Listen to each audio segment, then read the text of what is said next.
Hello and welcome to the week that really was with John McGurk and Sarah Ryan for this week ending the 19th of September 2025. I had to look down and check my notes for a second. I'd forgotten the date.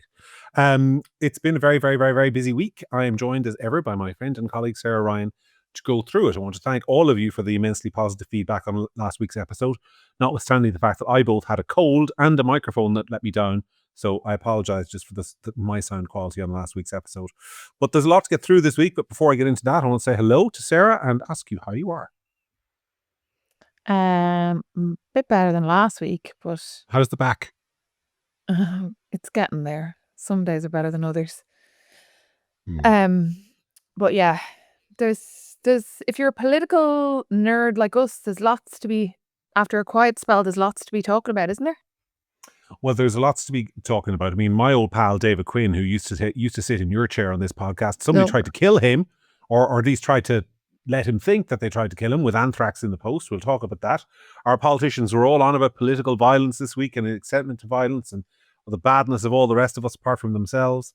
There were developments in the presidential election. Jimmy Kimmel in America got his show cancelled. There's still shenanigans in the presidential race. We're going to talk about that. Sinn Féin now say they're contesting it. Eoin Hayes dressed up in blackface 16 years ago. We have to talk about that. But let's talk about let's start with I suppose the news that I think has hit normal people the hardest this week, which is the discovery of the body of little Daniel Aruebose in North Dublin. What did you make of that, Sarah? Well, I live in North Dublin myself, but also I've seen photos of this little boy about 3 years of age. Horrific. It would really make you wonder, because you hear these figures tossed around all the time about children missing from TUSLA. And I think you kind of assume that most of them have kind of gone somewhere else. But it would really make you wonder about what is happening to some children in Ireland right under our noses. And it's just horrific, tragic story. It makes me... I'll tell you who made me really angry. And I don't know, maybe it's displacement. Maybe I'm just getting angry at something because, it's my job to get angry at something.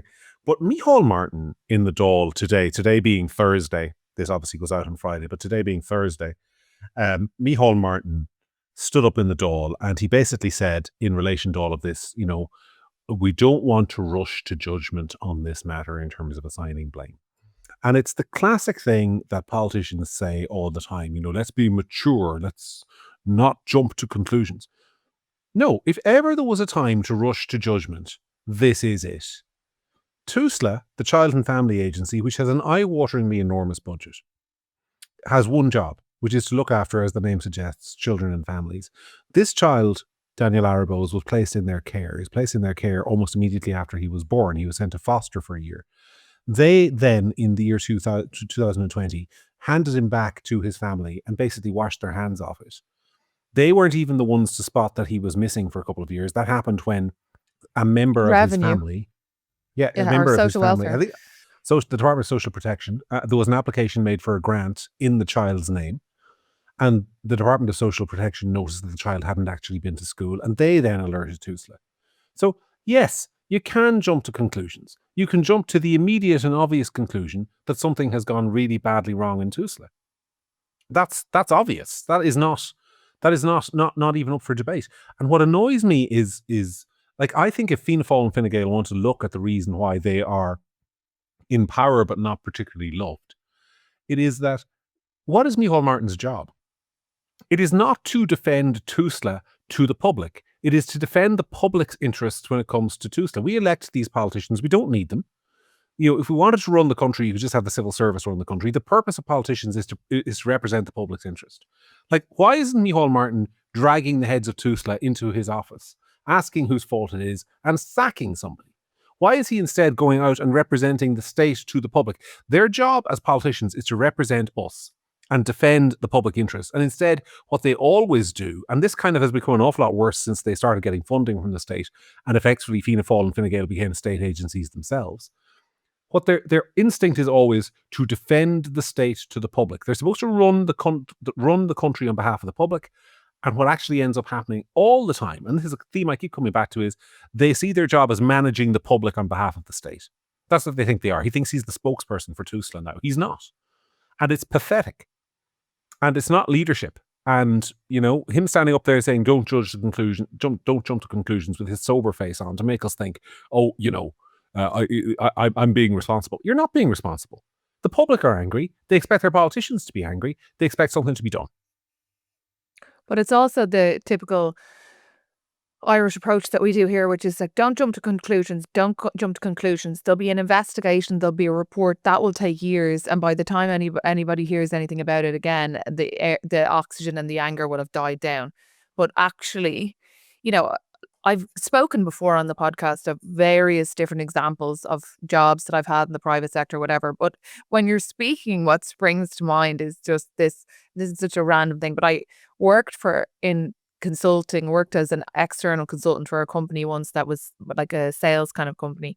And I had this spreadsheet that I was supposed to manage, and I can remember distinctly I made a mistake on one cell on an extremely complicated spreadsheet that had hundreds, thousands of fields, and ran into, you know, bottom line numbers and set targets and things like that. And there was one mistake in it. And I remember just being like absolutely terrified that I was going to get fired, which was probably overly dramatic. But the point is that when you have no fear whatsoever of ever losing your job, or knowing that nobody can ever remove you from your job, no matter how much of an absolute mess you make or how low standard your work is, the recipients of that service suffer. Yep. You know, about 10 or 15 years ago, my friend, and indeed friend of the show, and indeed your friend, Sarah, Jason O'Mahony, wrote a blog post in what was then the blogosphere. And he said, he called it Notes on an Irish Scandal, or a guide to the Irish scandal. And it was the 10-step process that we always follow, which ends up in kind of like, you know, nobody gets fired, the lawyers get brought in, somebody retires with a handsome payoff. 10 years later, somebody raises the matter again. Fintan O'Toole writes a piece, you know, about how this has embarrassed us in front of the Brits, with a bit of extra virgin head shaking, and then the whole thing starts again. And if you can find that blog post on the internet, I was looking for it for today, and Jason, if you're listening, put it back up, because it's just the definitive post. And this is what's going to happen here. When Micheál Martin says don't rush to judgment, what he means is give us time to let the public anger go out of it. Don't act on this now, because in 6 months, no one will remember Daniel Aruebose's name. There will then be a commission of inquiry set up, probably an interdepartmental group. They'll examine it. They'll make recommendations. There'll be a report in about 3 years. That report will conclude. What will it conclude, Sarah? Lessons learned. Lessons have to be learned. And that is what happens. And so when he says don't rush to judgment, know exactly what he is saying. Don't rush to judgment is the first step of the traditional, 15-step to get us to nothing changes, nobody gets fired, mistakes were made, lessons will be learned, and the public buy it. And if you're buying the first step of that, which is let's not rush to judgment, then you're buying the whole shag and lot of it, because you've accepted the need to delay your anger and to delay public anger in the misplaced faith that something will be done when nothing will be done. But also, the main job is the safety and the welfare of children, and a child has died. So what's a child has died without anybody noticing, even more importantly. So what needs to be investigated there, really? Exactly. Like somebody is to blame for that, and it should require about a maximum of about 3 phone calls to figure out who. Well, it's easy. There's one state agency responsible for looking after children. It's TUSLA, the Child and Family Agency. It's in their name. Their budget is in the tens of millions annually. Their salary of their top guy is in the hundreds of thousands. There are many, many people on very big salaries in that organization. Their record is utterly appalling. I like to call TUSLA, the tribunal waiting to happen. If you have a young child who's reasonably bright, I recommend sending them into law, and I recommend sending them into law and focusing on what's happening in TUSLA, because there will be a tribunal of inquiry into TUSLA in about 30 or 40 years. And here's the really sad thing, Sarah. It won't happen on account of any of these children. It will happen on account of the surviving children of today, who've been in TUSLA, who've been mistreated, who've had their cases mismanaged, when they hit the age of about 35 or 40, and they're suddenly middle-aged women, and it will be the women, and maybe some of the middle-aged men, and then they start telling their stories of what happened to them today, that is when Irish society will sit up and go, oh my God, that was shocking. How did we let this happen? And it's happening right now, and nobody gives a shit. Nobody gives a shit. Not in politics. And frankly, I don't think enough people in the public give a shit about it either. But it will happen. It will happen when those children become adults, because the lesson of all the Catholic child sex abuse scandals is no one paid a bit of attention to those until the people involved were adults and were grown up and had their own voices. That's what's going to happen here too. Mark my words. Even if I'm dead when it happens, I hope people will remember that I said this. I think you're only wrong about how long that's going to take. I think your time frame is far too long. I think you're talking about a 10 or 15 year at most. Mm-hmm. Like, this has been going on. This isn't children today. Like, this has been going on for 10 or 15 years minimum. So the people you're talking about will be hitting their 40s much sooner than that. Yeah. Well, we will see. We will see. But I suspect that is a scandal waiting to happen. All right. Let's move on and talk about some other stories. Did I ever tell you about the time that I was in blackface? No. I have to get this out here now. And I'm going to blame. Actually, no, I'm not going to name him because he's a good guy.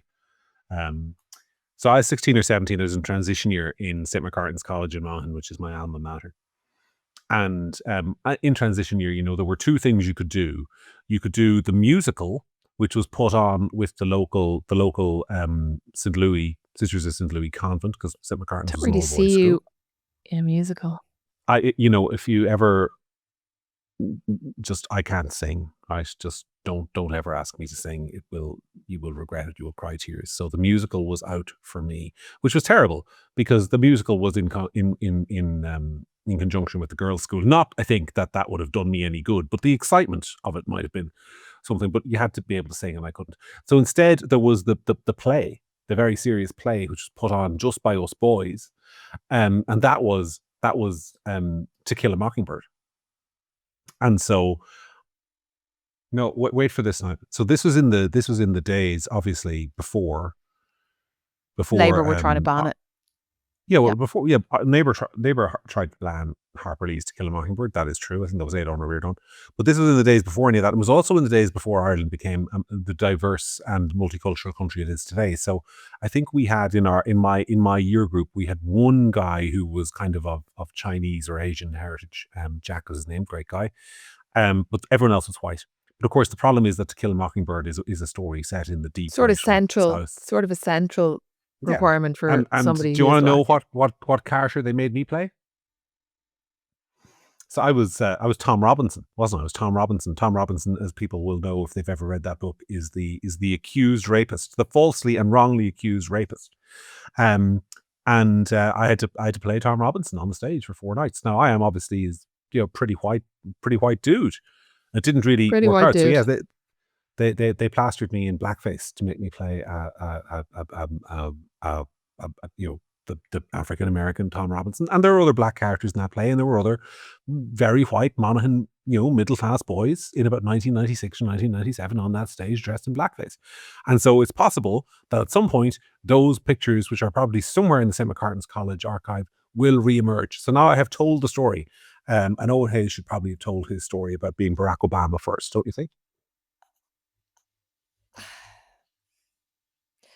I just on this, when you're talking about secondary school and stuff, I'm just reminded of the movie Election with Reese Witherspoon. Are you familiar with it? Yes, brilliant movie. If you've never seen it, Fantastic. watch it. Fantastic, iconic movie, darkly comedic, whatever. And I'm just reminded of it's about an election for school president or something. I'm just reminded of one of the speeches when the girl stands up and she says, "Who cares about this stupid election?" And I'm going to say, who really cares about stupid blackface? I'm sorry.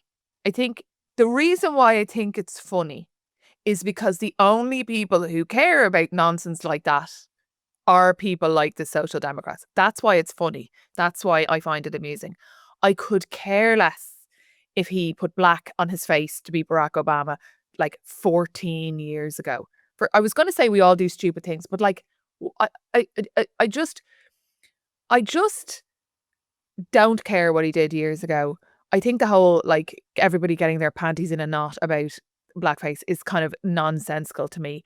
And furthermore, for the Social Democrats and anybody at large who cares about blackface, I find that hilarious when people are really comfortable with weirdo men putting woman face on and wandering around and making you call them Mary. Why is it offensive to put black paint on your face to play Tom Robinson or Barack Obama, but it's not offensive at all, and hurty words to call out somebody putting makeup on and a wig and calling themselves Mary? It's literally the exact same thing. You are literally parodying something that you're not, but one is okay and one is not. So on the one hand, I don't care about him and blackface, and I think the hysteria about people doing, like, nobody would ever dream of doing that today because everybody's would be mortally offended. And fine, you probably wouldn't be advised to do it today because you don't want the hassle of it. But the fact that he did it 14 years ago, come on, like, it's just. And then Holly Kearns coming back from her 10-month mat leave, which apparently TDs don't get mat leave, but anyway, she's been gone for 10 months somehow, and being like, on my first day back, I don't want to have to talk about this. Like, oh my God. Fair play to the Social Democrats. You know what? They do give you a lull. They give you a lull from time to time. Holly Kearns consistently polls as one of the most popular party leaders. And I can only conclude that this is only from people who've seen her picture and not anyone who's actually ever listened to her talk for more than 5 minutes at a time. That's the only conclusion I can come to. I'm sorry if that's mean, and it's my honest opinion. And it's like, Hannah, on my first day back, I have to talk about it. Like, what? It's very breathy. I do wonder if she has a breathing problem. I know, so sometimes. breathy. So I just have to talk about this. My first day back. Why can somebody in politics not just stand up and go, this is garbage, and I'm not going to address it? It was 14 years ago. Like, I mean, obviously my politics is very different from Holly Kearns, but I would totally respect her more if she said, we're not really interested in stupid stuff he did when he went 14 years ago. Here's the issues that we want to talk about today. It's my first day back after getting elected. I've been gone for 10 months. Here's the things I want to talk about. Blah, blah, blah, blah, blah. No. Oh, no. There's no place for racism. I mean, it's also just stupid. It's also now. It is also just these people being caught on the ever swinging petard of their own evolving morality. I mean, Eoin Hayes, when this happened, he was the president of the University College Cork Students' Union in around about 2009. Now, I was in college, sort of nearly 10 years before that. And, University College Cork, I can go on to Trinity, but I knew people in most of the universities because I was on the debating scene, wasn't I? It was a pretty left-wing place. And to be in the Students' Union, you had to be a pretty left-wing dude. And he clearly is a left-wing dude because he went on to join the Social Democrats. This was something he did, and no one remarked upon it at the time in his mainly left-wing circle of friends. But then 16 years later, they've all shifted their morality like a couple of steps to the left. And suddenly what was normal then is utterly racist now. And I just wonder, like, what all kind of racist things are they doing today that they don't yet know are racist? Oh, I know. I know. Well, first of all, also I'm not sure. I think I'm pretty sure I reject the premise that blackface in that context is actually racist at all. A couple of idiot college student guys putting paint on their face to be Mike Tyson or whatever. I'm not sure that's racist at all. Blackface was used in other ways that were racist on TV shows and in different contexts, and fine. But I'm not sure, like, this is a guy, as you say, like a left-wing guy who probably worshipped and still does the ground that Obama walked on. I don't think that that's racist. But anyway, whatever. It's but also, by the way, what they're doing today. Hopefully, John, fingers crossed, in a few years, they'll be apologising and looking back on the fact that they themselves, they had a dude with a beard and long hair who had a woman's name who they ran in the local elections, and they used woman face in a way that I find offensive. So fingers crossed in the future, she'll be getting all hot and bothered about how they reject a misogyny in all its forms, including woman face. But one last thing about this guy, like, is it any wonder people don't go into politics? So Eoin Hayes, let's just review his last year. He lost £1 million because he gets into politics, right? And even as he's getting in, he's like, I am anti-Israeli. I don't like the Israelis. You know, they're terrible. They're genociders, blah, blah, blah. But he happens to have worked for this company that has Israeli connections, Palantir. So then he realizes that owning shares in any company with any sort of tangential connection at all to the hated Zionist regime is going to be a political problem with the Social Democrats.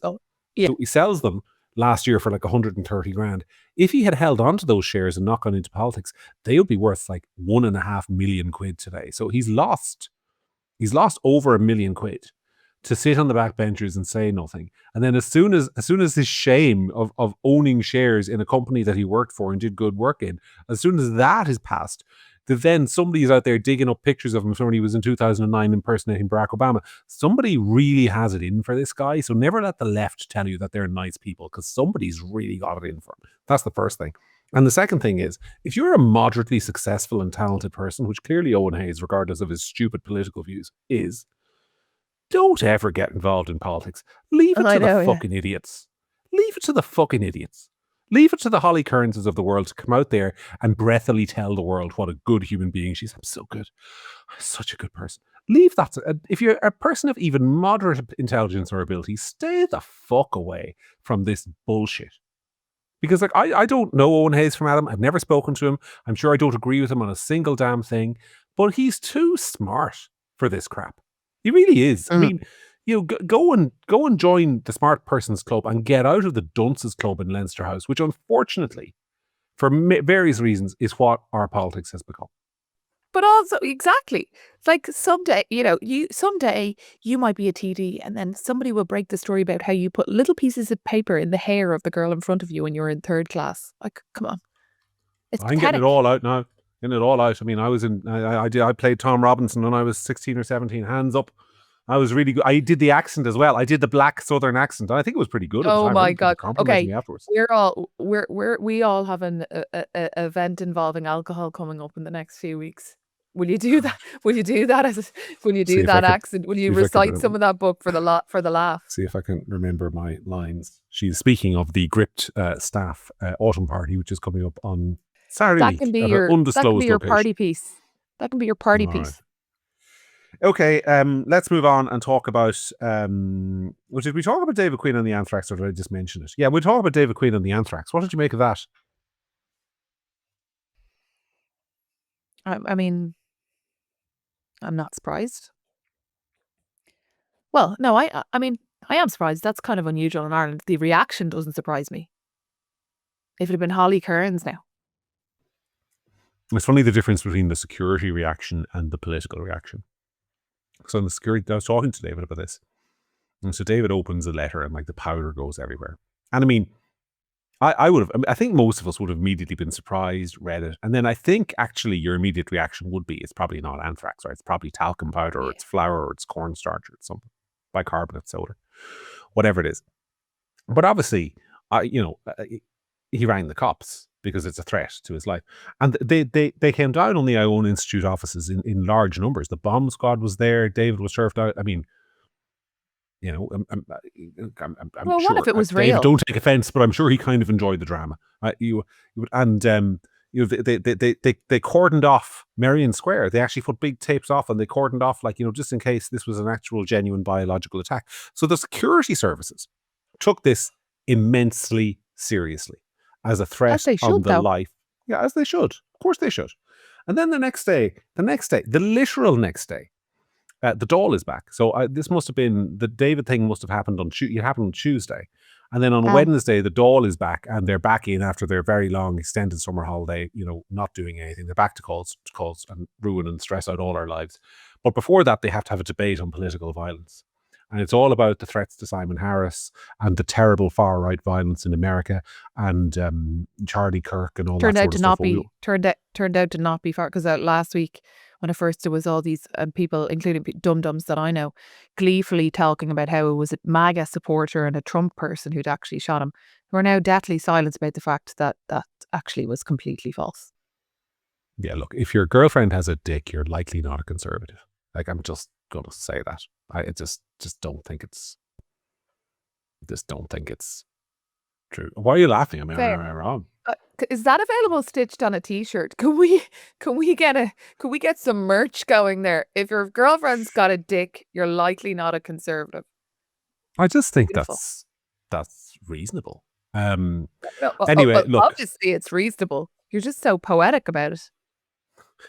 They said basically they were in the Dáil there and they're very worried about threats to Simon Harris and everything that's going wrong with them. And not one of them thought to say, well, yesterday actually, the head of the Iona Institute are the country's most preeminent conservative right-wing Catholic think tank, even though I think the phrases conservative and right-wing are misapplied to the Iona Institute. And I don't say that in any kind of negative way about them. I just think they are. I think they're actually very much about the kind of Catholic social conscience of teachings of popes, which is not particularly left-wing. Not one of them thought to say, the Iona Institute had a package purporting to be anthrax sent to them yesterday. It was all about threats to them, the politicians. And I'm just thinking, like, you people have given up all pretense. You've given up all pretense that you give a shit about anyone in the country who disagrees with you. But like, think about the amount of attention. Who was it who got shite thrown at them? Like, think about how many column inches. Anne Rabbit. Anne Rabbit got shite thrown at her, and like there was like a huge story, and everybody in her general direction. I mean, they missed in her general direction, and David Quinn gets potentially anthrax passed to him, and he doesn't even get from me and all. He mustn't rush to judgment. He just gets ignored. That Anne Rabbit thing about the shite being thrown at her, that went on for months, and there was a court case and everything, and we had to listen every night to somebody threw shit. It was cow shit, I think, in the direction of Anne Rabbit. Our society and our civilization is breaking down. These people are not serious. And I mean, I think you've got to laugh at them. This is the thing. I think they are serious. I think they are serious. No. But the comedy comes from the fact that they think they're very serious people, but actually they're blithering idiots. That's where the comedy comes from. I mean, Anne Rabbit has this magnificently kind of comedically stupid face, right? And she's there, kind of like the lower lip is quivering as she's talking about, like, they threw shit in my general direction. So she didn't say that. Like, David Quinn gets anthrax, purported to be anthrax in the Post. Well, he's against gay marriage, against gay marriage. He took the wrong line on abortion. What does he expect? Nobody is going. I mean, if you think about this, and I appreciate, like, if you're listening in our audience, you're a thinking person. But if you're not in our audience, if you're just an Irish normie who gets all your news from the Independent and the Irish Times, I mean, if you actually sat down and thought about it for 5 minutes, I think the tribute to people's intelligence is that some people do sit down and think about it and realize the load of nonsense that Irish politics is, and that you should laugh, like the Holly Kearns talking about, racism and Eoin Hayes and Anne Rabbit getting shite thrown at her versus, all these, and the hypocrisy of it all. Like, sometimes it just is really, really funny and silly. It is. Well, it's how seriously they take themselves. That I think is where the comedy really lies. Anyway, look, we're halfway through the podcast. We've lots of stuff still to get through. Let's move on and talk about some of the fallout from the actual political violence that's happened in the world in the last couple of weeks, which is the assassination of Charlie Kirk for being shot in the neck. Did you see my row with Joe Brolly earlier on in the week, where apparently Joe Brolly announced to the world, John McGurk tried to get me sacked? I tried to get Joe Brolly sacked. Did you see that, or were you too busy doing lawyer things? No, I didn't see that. I have I think I blocked Joe Brolly. I think I think that's not actually allowed, is it? I think as a person in his soul, he is very, very ugly. And I mostly mute people. And I mostly mute people on Twitter who I think are stupid. But I remember seeing some of his tweets, and I barely ever do this, but I was like, this is a dark, ugly person, and I don't want to see anything from him. So no, I didn't see if you were fighting with him. Did you try and get him fired, John? No, I'll tell you what happened. So Joe, I mean, first of all, Joe has this thing. If you go and listen to his podcast, which is, what's it called? Free State. He does it with this guy, Dion Fanning, and it's quite popular. It's probably, they almost certainly have more listeners than us, let's be honest. Joe is this thing where he starts off, he talks in this really low, reasonable voice, and he just tells fib after fib after fib in a really low, reasonable voice. So he started off by basically saying loads of things about Charlie Kirk that were just wrong. Completely wrong. Completely wrong. Yeah, I know. I saw some of this. Lies. That he was a homophobe, that he wanted to have gays thrown from buildings. I mean, there's video out there of Charlie Kirk saying stoned to precisely death, the opposite of those things.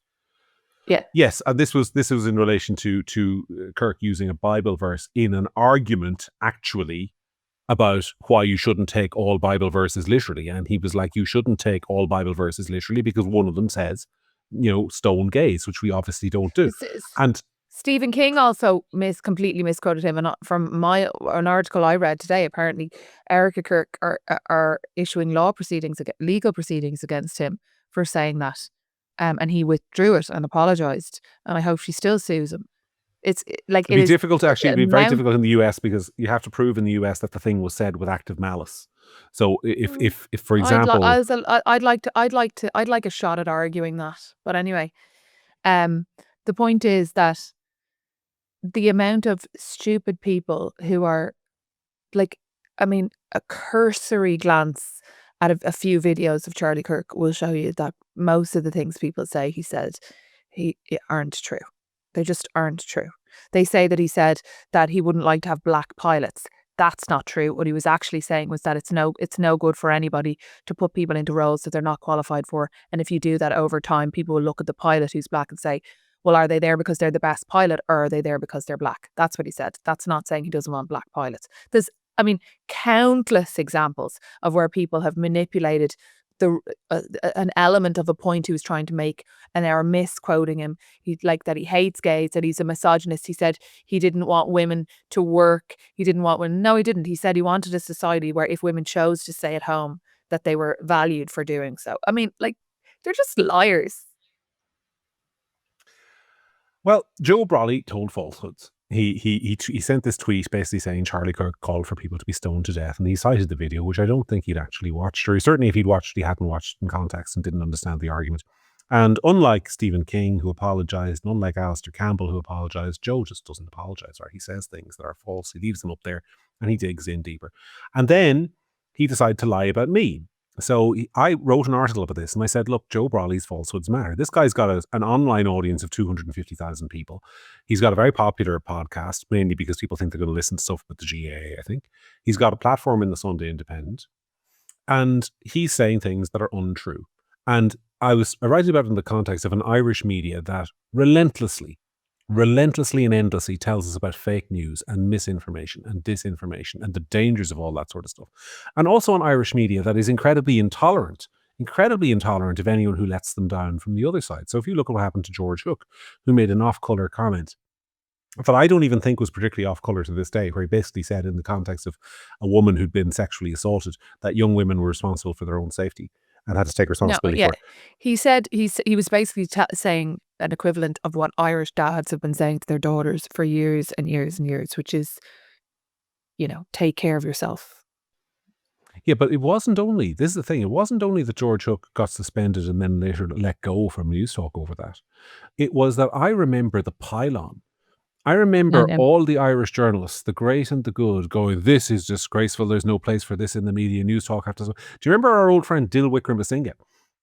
That poor individual who actually resigned from News Talk in protest that George Hook hadn't been sacked for what he said. No, she said she wouldn't get back on the air until he was sacked, and then they just sacked her.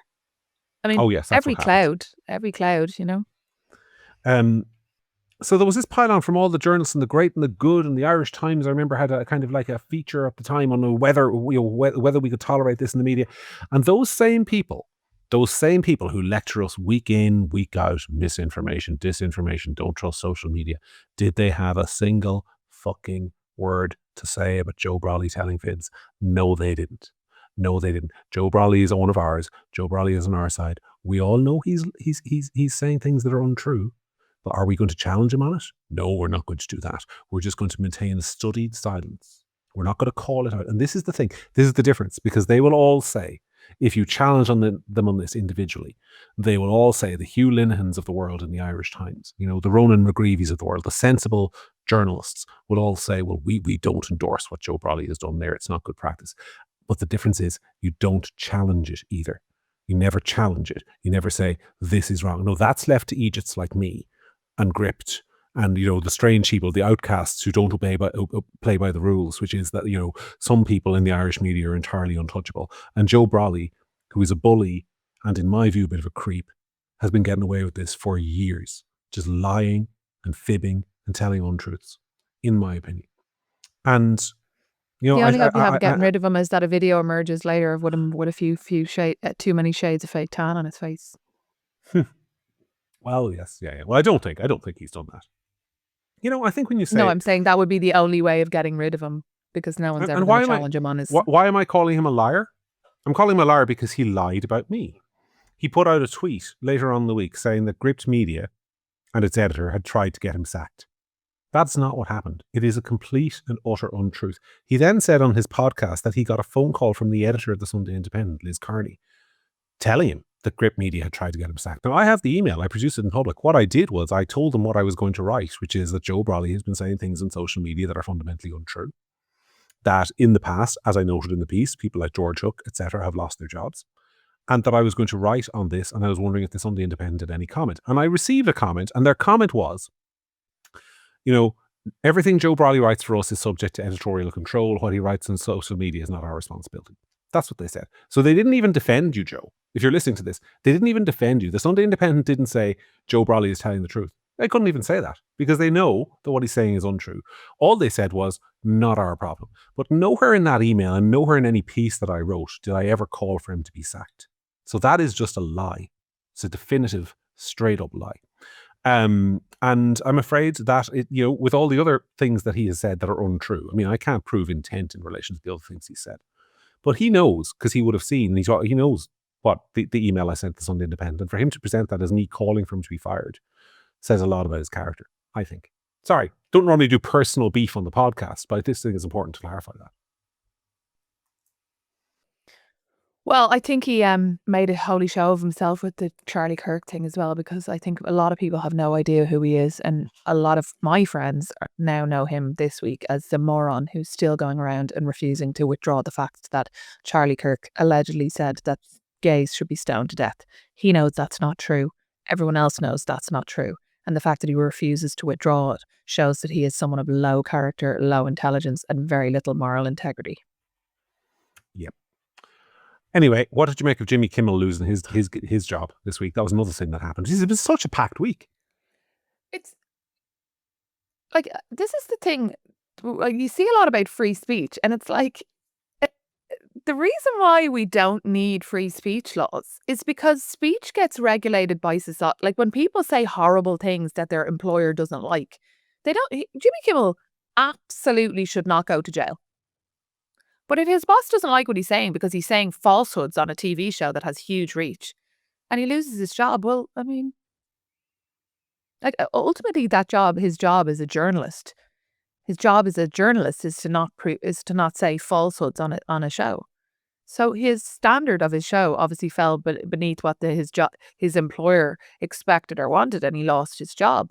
He's not a free speech hero. He's just got called out by his boss for being a dickhead. I mean, I agree, and there's lots of other people out there. It's not an anti-hate speech thing. If I go out on the street outside my house to a neighborhood barbecue, and I go out and say horrible, let's just say horrible things about everybody's children, right? Like, everyone will reject me. People will reject you for being a bad person. Most people that I know wouldn't sit at a dinner party with somebody who is saying horrible racist things. But you don't need to go to jail for it. That's the point where hate speech comes in and freedom of speech laws come in. But society regulates what it feels is very distasteful in the moment. And if people lose their jobs or get rejected by their peers for saying things, you're not a champion of free speech. You've just been called out. Yeah, I don't know. I actually don't know if I agree with you on this one. Like, I'll tell you why. I have just, obviously, in the previous conversation about Joe Brolly, I cited the example of George Hook, haven't I? I've said, George Hook, back in 2019, I think it was, or actually, no, it was 2017, what am I talking about? He said something in the context of a discussion about a rape case that some people have taken offense to, and there's been a big pile on, and he's lost his job and his career has been ended. And now we're saying that essentially the exact same thing happening to Jimmy Kimmel is not cancel culture, when I think everyone would have agreed that what happened to George Hook was cancel culture. So I think Well, there's a real no, danger sorry, that we're that's being not what I'm saying. hypocritical. It is cancel culture. What I'm referring to is a lot of people saying that Jimmy Kimmel is now talking about it in the context of hate, of freedom of speech. And what I'm talking about is different from cancel culture. Freedom of speech, you're if you lose your job because you're saying what you think, that your freedom of speech is not hindered. Cancel culture is a completely different thing. Well, explain, elaborate that point. What do you think the difference is? Well, I think I'm not explaining it well in the sense that, like, I saw a lot of tweets from people being like, oh, like the hate speech laws, hate speech laws. This is like these people are against hate speech laws, but then they want people to lose their job. Well, it's not the same thing. Our hate speech laws in England and Ireland, in England at the moment, are sending people to be arrested. He wasn't arrested. He just lost his job. It's not the same consequence. Yeah, I'm hearing you. I just don't see it the same way. I see it a slightly different way, if I'm honest. Like I But think you have to just to be. be clear, that's not me saying that I think he should lose his job. I'm just saying I'm not bothered about it. I think he acted like an asshole. I think his standard of journalism on that occasion was pretty poor. He stated things that were as facts as if they were like George Hook is not the same thing. George Hook was giving an opinion. This guy said that the person was a MAGA supporter. Lies. Unfounded. Well, I think what he said was that MAGA couldn't come to terms with the idea that it was one of their own. So he didn't outright say this person was a MAGA supporter. It was highly misleading what he said. I'm not defending him in that respect. No, I see this differently, Sarah. The way I see it is cancellation. It is the same thing that happened to when Netflix got rid of what you call the guy, the comedian. So I'm drawing a blank. Listeners will know who I'm talking about. At least some of you. No, not Bill. The black guy.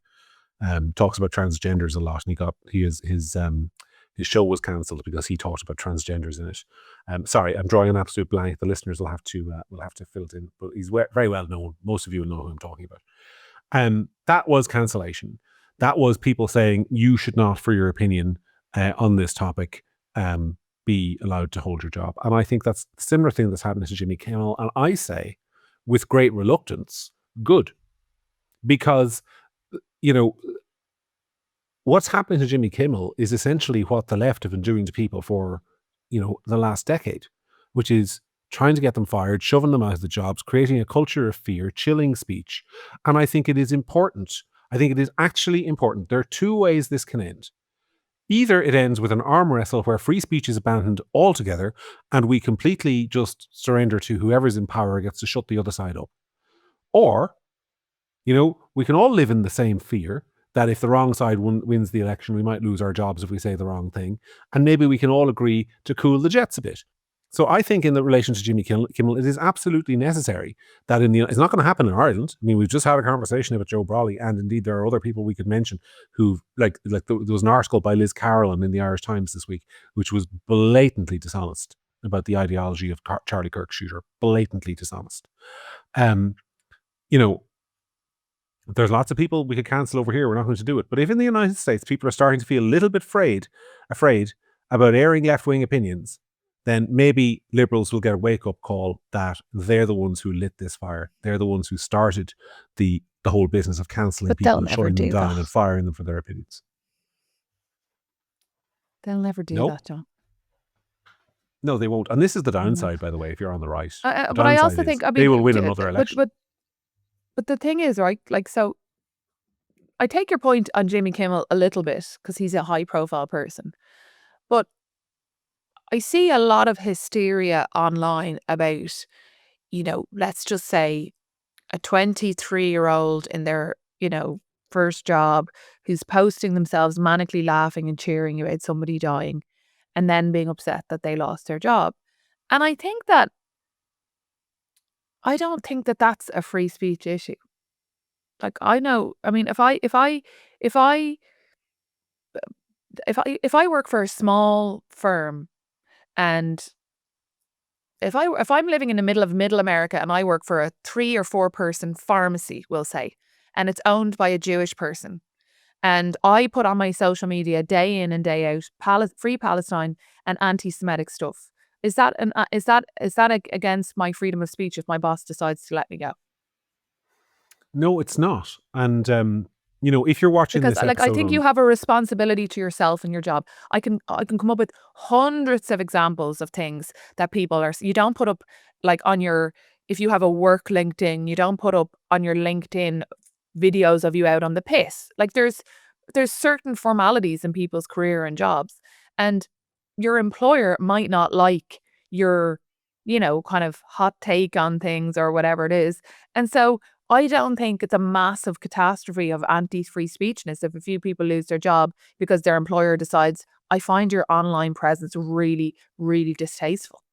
Yeah, I agree. And if you're watching this episode on YouTube, as I know many of you do, then a couple of videos below, if you go into videos, you'll see a clip of Laura Perrins, my colleague on Niall Boylan the other day, talking about just this. And it's worth your while to go and listen to it, because what she's saying, Sarah, which I agree with, is this isn't the same thing. It's not the same as losing your free speech to talk about gay marriage or something that's not settled. We're talking here about people, and we've moved on from Jimmy Kimmel to kind of like American academics and on are getting fired. You do not want people, and I'm quoting Laura directly, you do not want people who think it's good to celebrate somebody being shot teaching your children. Like this is the most basic of societal taboos. Like society breaks down. Society breaks down when for taking part in political debate, you can be shot and other people will cheer you being shot. If that is a normal taboo that breaks down, then society is lost. So yeah, you need to ruthlessly enforce the taboo against celebrating murder. That is, and that's not a legal thing. That is not. We're not talking about locking people up. We're talking about the societal taboo against celebrating murder. If somebody comes into your house and goes, "It was great that lad got killed."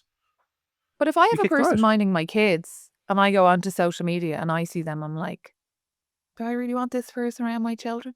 And I would say exactly the same thing about a right-wing person who's doing the same thing about somebody high profile on the left who was shot in the neck. It's just, you're just ugly. Look, one of the very earliest life lessons I learned, and I can't remember whether it was a parent or a grandparent, whoever it was, and I think millions of people around the world have learned this life lesson. And you know why? It's a really good one. Just don't speak ill of the dead.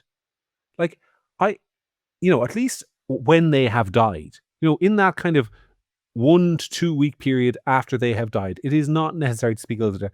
I'll give you an example. Like, former president of the United States, Jimmy Carter, died over the summer. I think at this remove, after his death, it is fair for me to say that I think history will record him as one of that country's worst, weakest, and least effective presidents, and one of the most malign influences in global affairs since he left the presidency. I was going to say that. I mean, and I'm just one little voice in Ireland. His family would never have heard it, but I just think decency demands, after somebody has died, in whatever circumstances, for a few days, you let people say good things about them. It's just, that is a good rule. Where has it gone?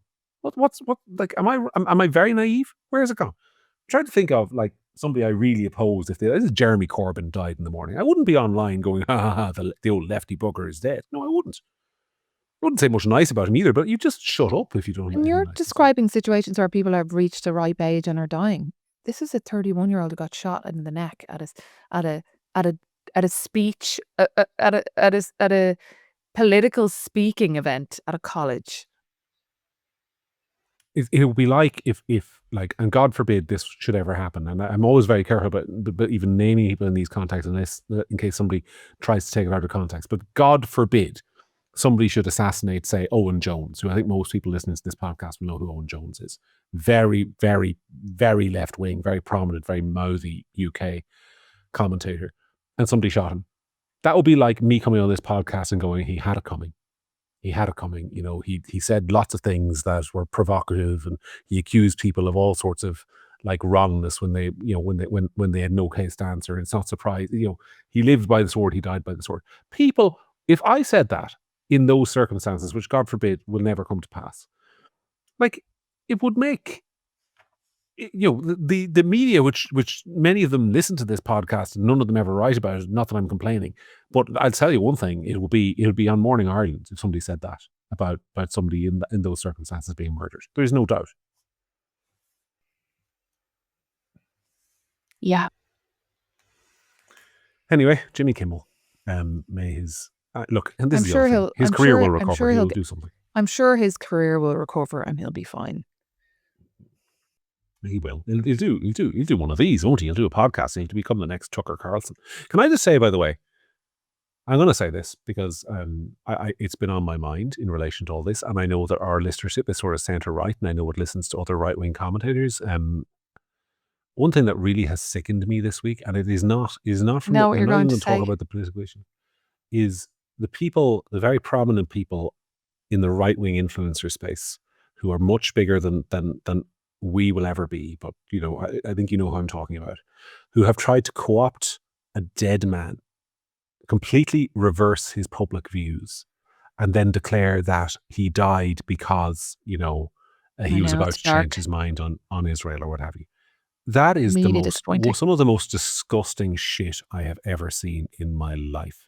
To at once pretend to be the guy's friend and then turn around and say, well, actually, he was about to publicly recant everything he believed with no evidence, just to boost up your own viewership figures. Scumbag stuff. Anyway, And even if I've that said was it now, it's off true, my chest. you wouldn't say it. It's really disappointing because they were, I watched her thing and I said to you, like, they were friends very similar to you and I, like, met through politics and whatever. But anyway, sometimes I wonder what's gone wrong there. Yes, she's talking to Candace Owens, by the way, and I was talking about Tucker Carlson. And yeah, they look, just not great. Not great, in my opinion. And I know some of you are going to listen to them anyway, and that's absolutely fine. But you listen to me, presumably because you value our opinion, and my opinion is gross and disgusting. Let's talk about the presidential election. You said to me earlier on today, when talking about this, that you wanted to talk about Independent Ireland and their ongoing spat with just about everybody, really, in relation to this whole business of whether or not Maria Steen will get the 20 votes to be the President of Ireland, or to be on the ballot, the President of Ireland. Well, for people who don't know, and Maria Steen is roughly on about 11 votes at the moment. She needs 20. Independent Ireland would put her to 15.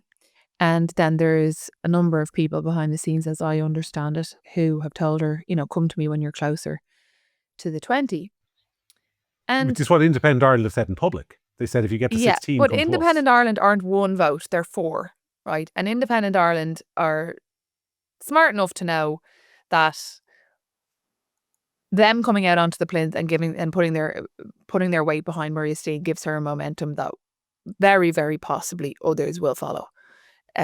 Gets her to 15, another 16, 17. Now you're talking about 2 or 3 left to get her to the magic number. She's in a much better position. And I just think, in my heart of hearts, I think that Michael Collins, if he could go back in time, would not do what he's done here. But he's kind of doubling down on this and saying that when she has 16, they'll give her the 4 to make it to 20. Independent Ireland took a lot of votes from a lot of people. And a lot of people, Niall Boylan ran for Independent Ireland, whatever, worked very hard to build the brand of Independent Ireland. And the concept behind it was, the clue is in the name, independent. And the idea that Independent Ireland might be the reason why Maria Steen does not get a nomination is really, really, really disappointing. I am obligated, I think, to say a few things in their defence. Now, first is that the game that they're playing, which is essentially, if you get 16, you come to us, we've got 4, we'll put you over the top to 20. That sounds reasonable, but when you realise it's the game that all of them are playing. So I am aware from talking to my sources inside the Oireachtas, not, I want to stress, in the Steen campaign, which has, in my view, actually been too quiet. She hasn't said nearly enough. It's been impermeable. There's been no, I understand there was a family bereavement in the Steen family during the week, and that is perhaps one of the reasons why, to be fair. But I still think at that they have been a little bit quiet. That's observable. But I understand from my sources in the Oireachtas, there are several other TDs who adopt the same position. If you're on 16 or 17, come to me. We'll have a conversation then when you're close. I don't want to be the 12th vote. I want to be the last one. No. So by that rationale, when they come to your house canvassing, you should say, listen, I'll consider voting you when you're 1 vote away from the quota. Come back to me. What a load of shite. Yeah, I know, but this is politics, isn't it? It's a game of egos. They all want to be either not involved with a campaign that doesn't get to the 20, or they want to be the vote that puts her over the top, the vital one, the one that if she wins the election and becomes the next president, they can say, Senator Joe Bloggs there, his was the key vote. Her campaign was dead, and then Senator Bloggs, he signed those nomination papers, and that breathed life into her. And now she's the president, and none of it would have happened without Senator Bloggs. That's the political also game. Michael Collins at one point, John, was talking very briefly, admittedly, about Independent Ireland putting their votes behind Catherine Connolly, somebody who is ideologically at odds with every single thing I would understand Independent Ireland to stand for. Yes, so but if Catherine Connolly were to win the election, there would be a by-election in Galway West, wouldn't there? And they think they can win that by-election. But why were they talking about giving their votes to Catherine Connolly, who didn't even need them, but suddenly they'll only wait till the last minute to give them to Maria Steen, who ideologically has much more in common with? Look, not just Independent Ireland, other senators as well, and people. Like, the ballot is going to be, and by the way, I also will mention Nick Delahanty, but like, the ballot is going to be very potentially Catherine Connolly, Jim Sheridan, and Heather Humphreys. That is the most boring. They all agree. All three of them have the same opinion on 3 or 4 of the main issues that people who listen to this podcast care about. Well, look, you've forgotten the Sinn Féin have announced they're going to run a candidate. That came Sorry, out today. I did forget that. They're going to announce a candidate. So I presume, who knows, they might nominate like a fire-breathing right-wing, low-tax anti-immigration, let's calm down on the Gaza candidate, or they may not. I suspect they may not. Funny if it's Joe Brolly. That would be funny. But you can manage his campaign. Look, on Independent Ireland, I obviously, I've listened carefully to what they've said. They have said that, they haven't met with Maria Steen, that she hasn't come, she hasn't frustrated herself sufficiently for them and all the rest of it. Look, I have a lot of time for Independent Ireland. I full disclosure, voted for them in the local and European elections last year. Didn't vote in the general election. Didn't have a candidate. Voted for Aintree. I voted for them in the European elections, obviously. I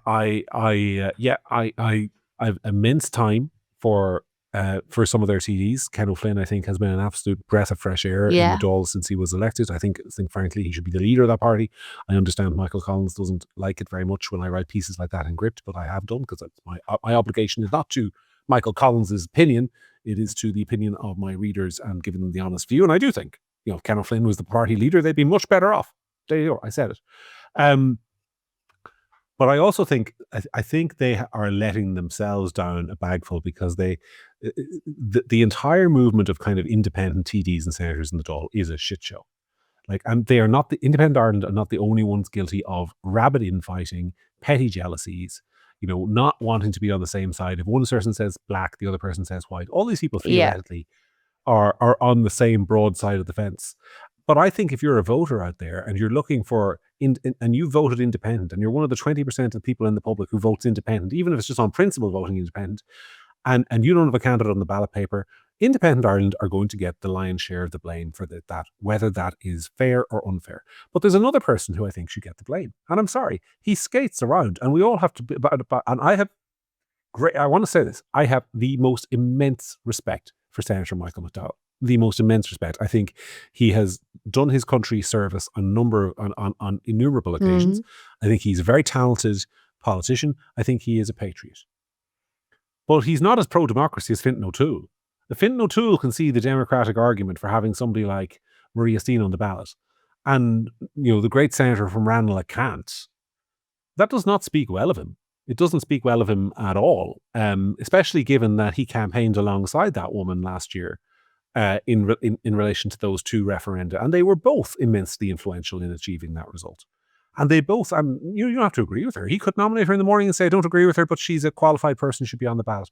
And if he cannot lower himself to do that, then, that is immensely disappointing. So I don't think it's only Independent Ireland, but I think they are all suffering from, I don't know what they're suffering from. And the other ones are like people like the Healy Rays and these independents who've gone into government and sold their souls. To that. And it's not, by the way, I don't want this to come across as a political broadcast on behalf of the Steen campaign. The only reason I'm talking about Steen here and not, say, Delahanty or not even Gareth Sheridan, who is also struggling to make the ballot while running a very moderate kind of, I'm just a businessman who holds all the same opinions as everyone else campaign. The only reason I'm talking about Steen in this context is that Steen, because she has 11 votes, is the only one who can get to 20. There's no one else they can vote for. So lest this come Yeah. across as this podcast endorsing Maria Steen. That's not what I'm saying. No, we'd be having the But, like- exact same conversation if Nick Delahanty had 11. Yes, yeah. Which It's he to do doesn't. with having a diversity of opinions on the ticket. It's to do with putting somebody on the ticket who's going to challenge the consensus.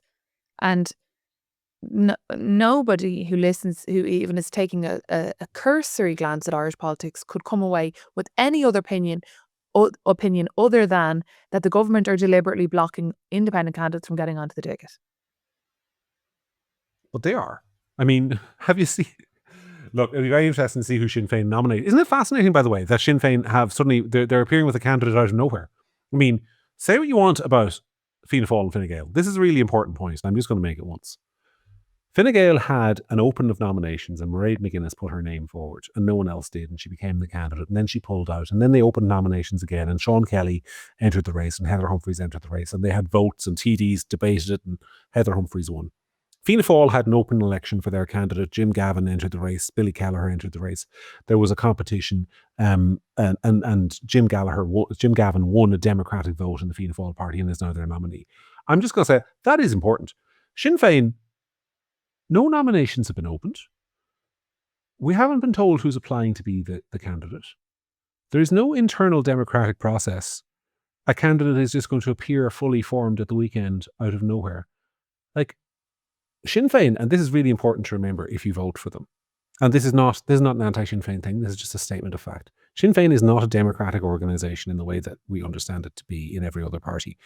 The decision to nominate a candidate is one thing. The decision to choose the candidate, Sinn Féin members didn't choose the candidate, Sinn Féin TDs and senators didn't choose the candidate.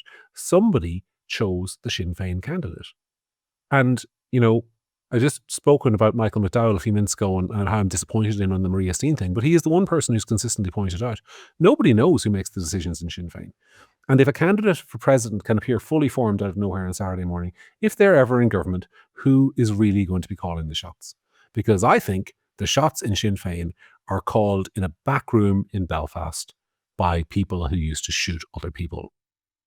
And that's what I think. And I think that most Sinn Féin supporters don't even pretend to deny it. And I actually think that kind of matters. And maybe that makes me old-fashioned. Maybe that makes me kind of stuck in the past. I think it matters. Better be careful, John. You might be getting anthrax in the post yourself. I think actually I've used up all the icing sugar in the house, so we're short of that. Somebody wants to send us a little bit more. All right, have you? Sorry, this has been a really jam-packed podcast. We have covered a lot this week, and we've gone over the hour. So do you have anything pressing that's on your mind that you wanted to say? No, I'm done. Okay, well, it's been a pleasure as always having you as my confessor, where I can just tell you what's on my mind. And to the listeners, thank you very much for putting up with us. And I hope you took something from the podcast that was of value that you can repeat, maybe in an argument in a pub or in a workplace or something. That is why we do it, after all, to try and let you know that you're not on your own, and there are people out there who think the same way as you, and we appreciate all the support and your listenership. So she has been Sarah, I have been John. This has been the week that really was.